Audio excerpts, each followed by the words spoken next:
Halo semuanya, perkenalkan nama saya Ruth Damayanti Gulutum dengan NIM 220466140. Di sini saya akan menyampaikan materi terkait materi saya, yaitu tentang politik etis. Selamat menyaksikan. Di pembahasan kita mulai dari apa itu politik etis. Yang dimaksud dengan politik etis adalah politik balas budi atau kebijakan kolonial Belanda di Hindia Belanda pada awal abad ke-20 yang didasari oleh gagasan bahwa Belanda memiliki utang moral kepada rakyat pribumi, di mana tujuannya yaitu untuk meningkatkan kesejahteraan masyarakat di wilayah jajahan. Kemudian siapa saja tokoh politik etis ini?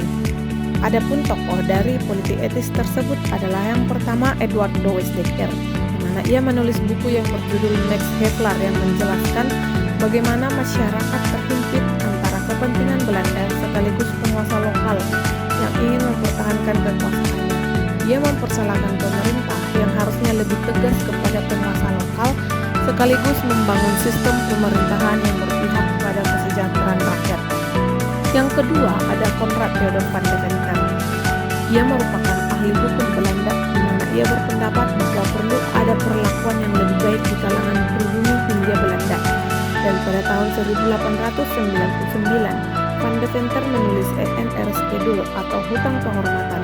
Artinya, Belanda memiliki hutang kehormatan yang harus dibayar atas kekayaan yang diterima di atas penderitaan rakyat pribumi dan mempersalahkan kebijakan pemerintah atas kondisi tersebut.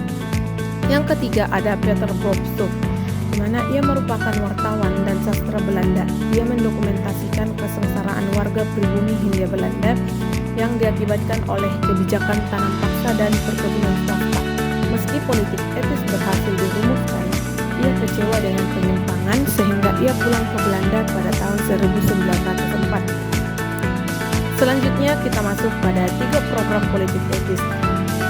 Adapun program politik etis yaitu yang pertama irigasi atau pengairan, di mana program ini berfokus pada pembangunan dan pengembangan sistem irigasi untuk mendukung pertanian, dan program ini diharapkan dapat meningkatkan hasil panen petani terutama di sektor pertanian sawah. Yang kedua ada program edukasi atau pendidikan, di mana program ini mendirikan sekolah-sekolah untuk masyarakat pribumi dengan tujuan meningkatkan kualitas sumber daya manusia dan pendidikan yang diberikan lebih banyak berorientasi pada kebutuhan administrasi kolonial, tetapi tetap menjadi fondasi bagi kebangkitan nasional. Program yang ketiga yaitu transmigrasi, di mana program ini kebijakannya memindahkan penduduk dari daerah padat seperti Jawa ke daerah-daerah yang lebih jarang penduduknya, seperti Sumatera dan Kalimantan. Tujuannya untuk mengurangi kepadatan penduduk dan membuka peluang bagi pertanian bagi wilayah-wilayah baru. Namun, meski telah dideklarasikan, dalam praktiknya, kebijakan politik etis seringkali tidak berhasil memenuhi tujuan yang diharapkan. Misalnya, irigasi tidak mampu membawa perubahan bagi sebagian besar petani pribumi karena manajemen yang buruk dan fokus pada keuntungan kolonial daripada kesejahteraan rakyat.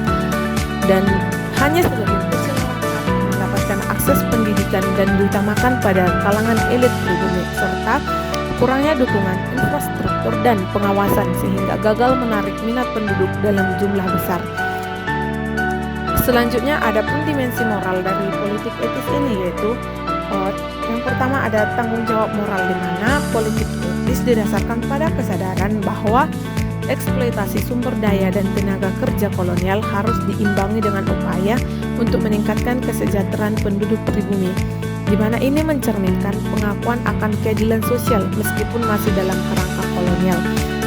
Dan salah satu program utama politik etis adalah peningkatan pendidikan bagi rakyat pribumi.